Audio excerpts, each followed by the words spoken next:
I'm here down at the bottom of Riverside RV Park in Ruidoso, New Mexico.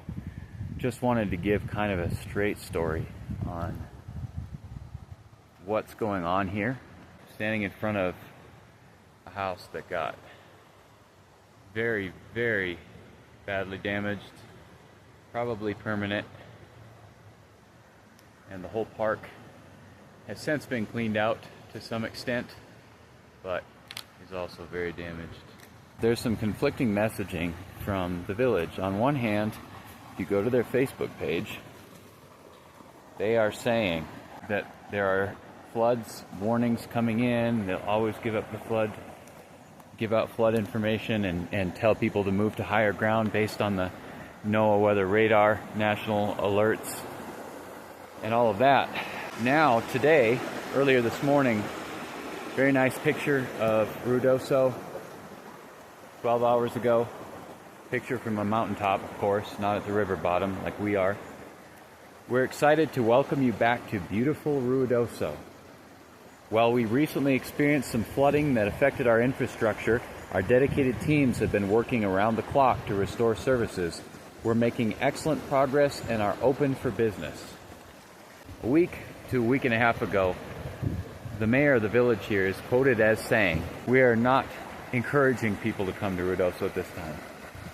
This is still monsoon season, meaning any day we could get the same level of rain that we got on July 8th.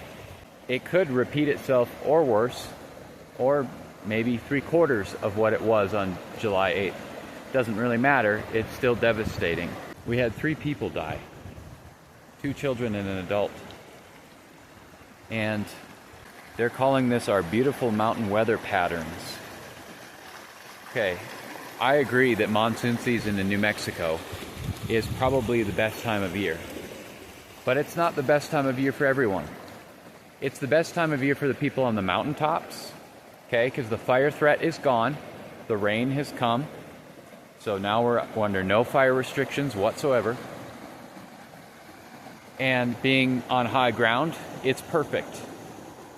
75 degrees, 80 degrees, almost no humidity, nice afternoon showers. I get it. And I get what the whole premise is here too. I get that they're trying to get the number one industry here, tourism, back in action. However, I don't believe it is wise to be inviting people back to this, especially when the whole town is, in one place or another, completely centered on the river. That's why it's called Ruidoso and the Rio Ruidoso. It's the river. That's the draw. Right here, and it looks very tame right now. It's very muddy from yesterday's flooding. It did flood again last night, but very low. And yet, if you look at the rise, what you've just seen, there's a rough water line right up there.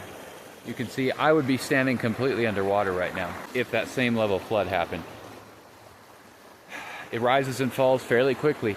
The problem is there are so many structures built down here near the river.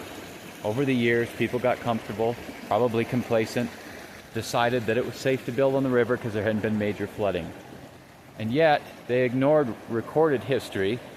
Like in 1941, there's a black and white photo of the entire racetrack area prior to the racetrack's construction that looks basically like a lake.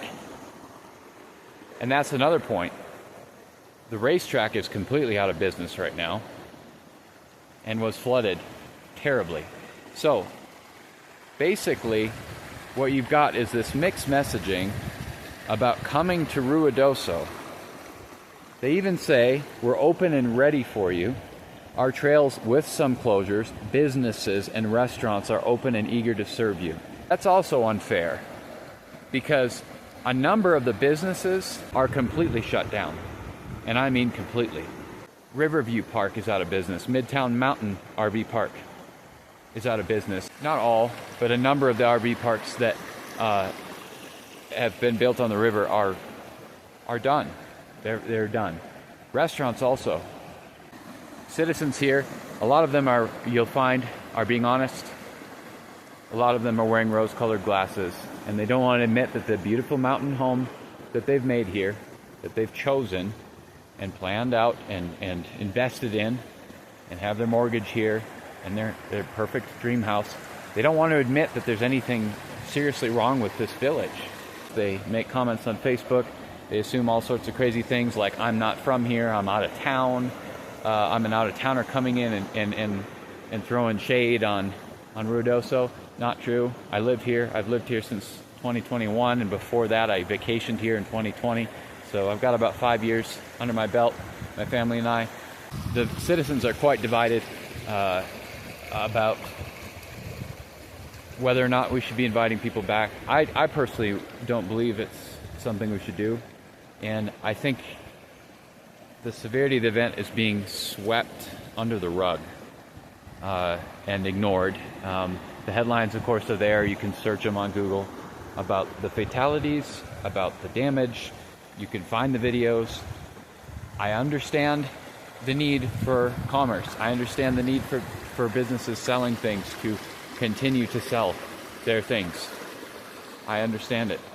We're at a very critical point right now, maybe about halfway through flooding season. It can extend into September. And there's no guarantees that this isn't going to happen again. In fact, most of us here are actually counting on it.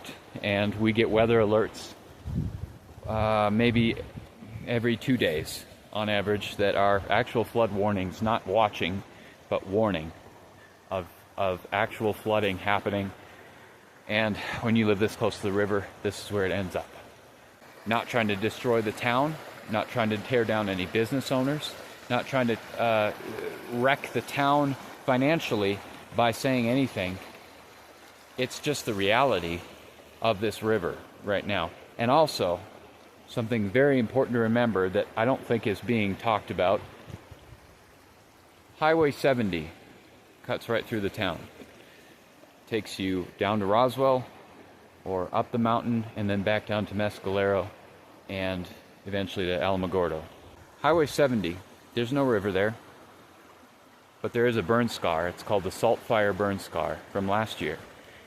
It's at the very top, roughly, of the Apache Summit before you start coming down toward Mescalero. When it rains heavily there, basically it turns Highway 70 from the Apache Summit down into a river of its own, just from the runoff. And that's all because, of course, the burn scar cannot absorb the water. It just runs right off, and it follows the slope all the way down into the middle of town. Not only are the river bottom properties affected, but the highway and all the businesses along the highway, at least their parking lots, are also affected. And this can happen in a minute. You could be parked in a parking lot, Credit Union down there, Big O Tires, Foxworth Galbraith. You could be parked in there, 1 minute dry, the next minute your car could be swept away. And that's the reality. As one person said, whose business was completely wiped out, and I mean everything. All of his river sites for RVs, all the RVs themselves, his house. He said the village is prioritizing commerce over public safety.